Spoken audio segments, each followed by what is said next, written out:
Hello, my name is Derek Clark. I'm a firefighter with the town of Davidson. I'm going to show you some trucks whenever y'all are ready. So this is our chief's vehicle. The officers drive this. This is pretty much our command vehicle. When they get on scene, they give a size up, tell everybody what we're doing. So the incoming companies know what they're coming to. And from there, they just command the scene, tell us what to do, and when the fire's out. The next truck we have here is our engine. This is engine 1. Generally, when you think of someone that puts out the fire, you think of this truck. It's got all our hoses. It carries 500 gallons of water. You're probably noticing this big yellow hose here. What it does, we call this a climb event. When we start the truck, all the exhaust goes into this hose and up and out of the station. So let's get this out of the way. We'll show you some tools.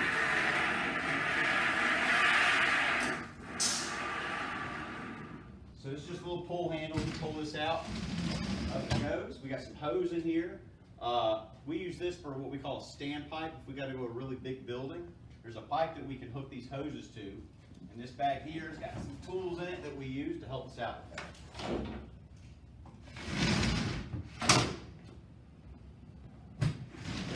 This next compartment here, we got some stuff. If we got a car wreck we got to go to, we can put these under the wheels, make sure the car doesn't go anywhere. We got some air hoses, some extra water hose in here. Some lights. If we got to go put out a fire and there's a lot of water in your house that's dripping down, we could put some of these tarps here on your stuff, make sure it doesn't get wet.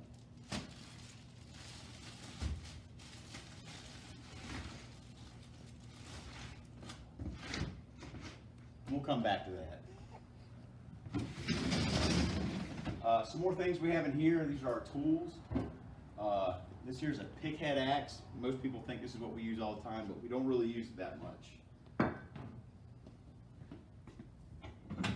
These two tools here, one is a Halogen, the other one is a flathead axe because it's got a flat head. We put these together, we call these the irons. And these are the most common tools you'll see on the fire ground. We use these to force doors. Sometimes we can open up the hood of your car to get in there and put out a fire. So this is the most common thing you'll see firefighters carry around. Some other things we got in here, we got a few saws. I'll take these out so y'all can see them. If we need to cut trees, we use this saw. If we got to go up on a roof and cut a hole in your roof to let the smoke out so the firefighters inside can see and breathe better and get some of the heat out, we use this saw here. And last but not least, we got this saw. It's called a K12. If we got to go to a really beefy roof, it's got a lot we got to cut through, maybe some metal, we'll use this. And then just some miscellaneous things we have in here. We all get thirsty, so we got some water.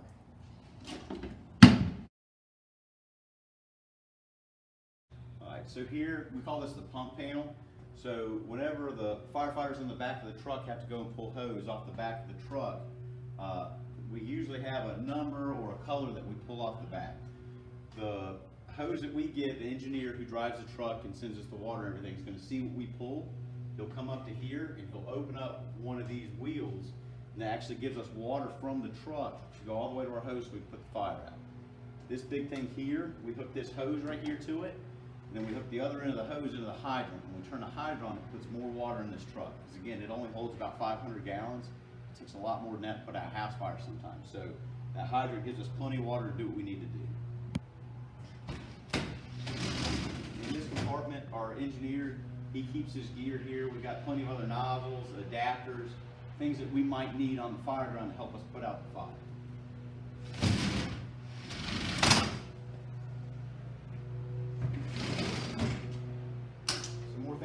Over here, this door, we call this a water can. This is our water fire extinguisher. It holds 2.5 gallons. One of the firefighters from the back will grab this if we got to go inside, maybe look for somebody or just kind of see what the situation is. We can bring this with us instead of having to bring all that hose. And if it's a small fire, like a small kitchen fire, we can put it out. Sometimes if it's a little trash fire that we get on the side of the road, we can put it out with that as well. You'll remember on the other side of the truck, we looked at the Halogen Bar. Got another one of those in here. And this bag here, we call this a RIT bag, a rapid intervention team. So on on the bad day that we have a firefighter go down, we need to get him out, whether he's got low air or a mask that's compromised, we bring this bag with us and we can hook him into this, give him air. If we need to give him a new mask, we can do that. Very useful tool. It's probably one of the most important pieces of equipment we have on the truck.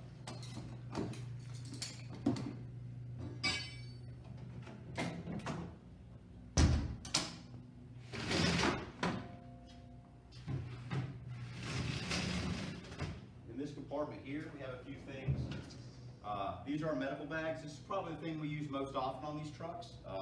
Someone calls 911, they've had a fall, or they're having some chest pains, or having difficulty breathing. We grab these bags and bring them in with us. That way we can check your blood pressure, check your pulse, check the oxygen levels that are in your blood, and from there treat wounds, whether you've got a bleed. We've also got some collars.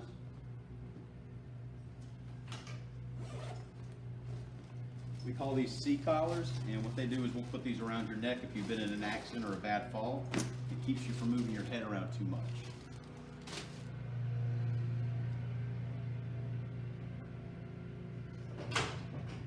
And this here is just a really big ceiling fan.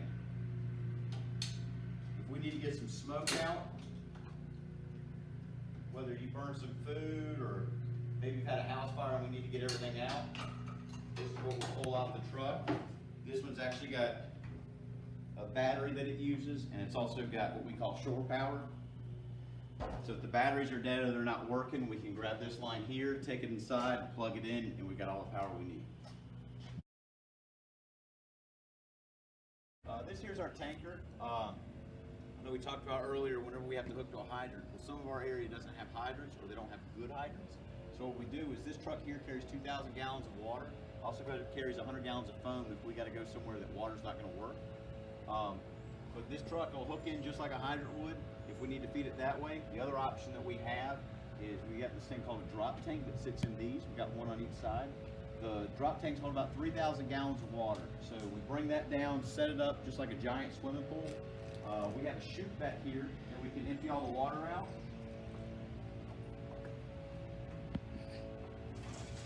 So this truck will pull up, we'll dump all its water into that tank.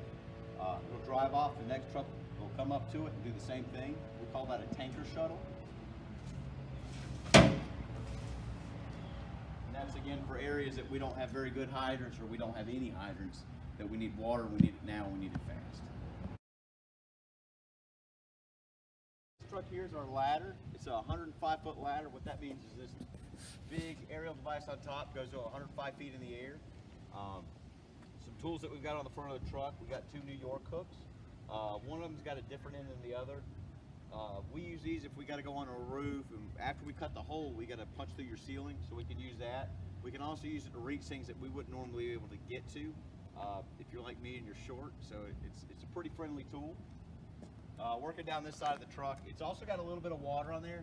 So we have some hose on here in case we need to go fight a fire, whether it be a car fire, a little trash fire, or even up to a house fire. But primarily this truck here's job is to support the engine that we went over earlier. So whether that's cutting holes in a roof to give the guys inside more visibility, or they can relieve the heat that's in there a little bit. We also search on this truck to anything that would help that engine perform their job, we do it. Working our way down.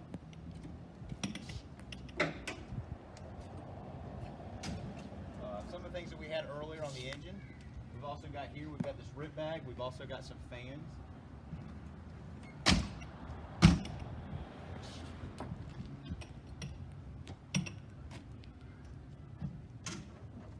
I know we talked a little bit earlier about if you've been in a car accident, if we need to cut you out or get you out, these trees are just killing me.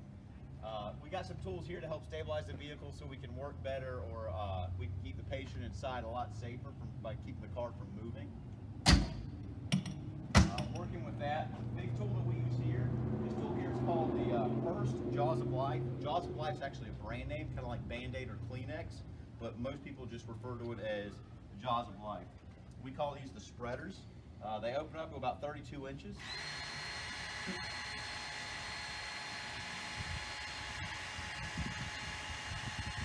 Stop right there because it'll take really long to open it up all the way. But it does about 135,000 pounds of force. So anything that we need to open, we can use this tool to do it. Some more things we got here is more cribbing, also to help stabilize the vehicle or anything that we might be working on.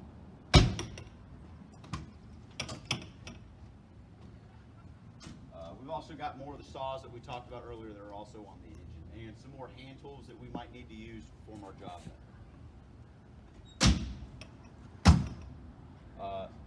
These pieces here, there's two on each side, one here, one there, and then two on the other side. Whenever we got to use that big ladder on top, we have to bring these out. We bring them out, they sit in the truck on the ground and pick it up a little bit, and from there the truck's very stable and we can work on it safely.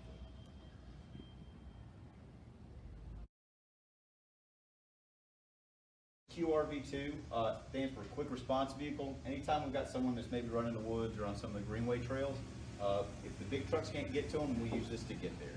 It holds 4 firefighters. Actually, it holds 6 firefighters. Usually we do about 4 because that's how many staffed on a truck typically throughout the day. And then we can put all our stuff here in the back, just like a truck bed. We throw our medical gear, maybe some other things that we might need, and then we go get you. Here's the oldest truck we have in the building. It's a 1951 Mack pumper. This really reminds us all of the history that we have, the rich history of the department, where we've come from, what we have now. It really lets us appreciate what we have and the new equipment that lets us do our job easier. This is the second apparatus purchased by the department. As you can see up here, we've only got 2 seats for the front, so the firefighters didn't have a lot of place to go, so what they did is they rode the back on the tailboard, and they just held on for dear life wherever the call was.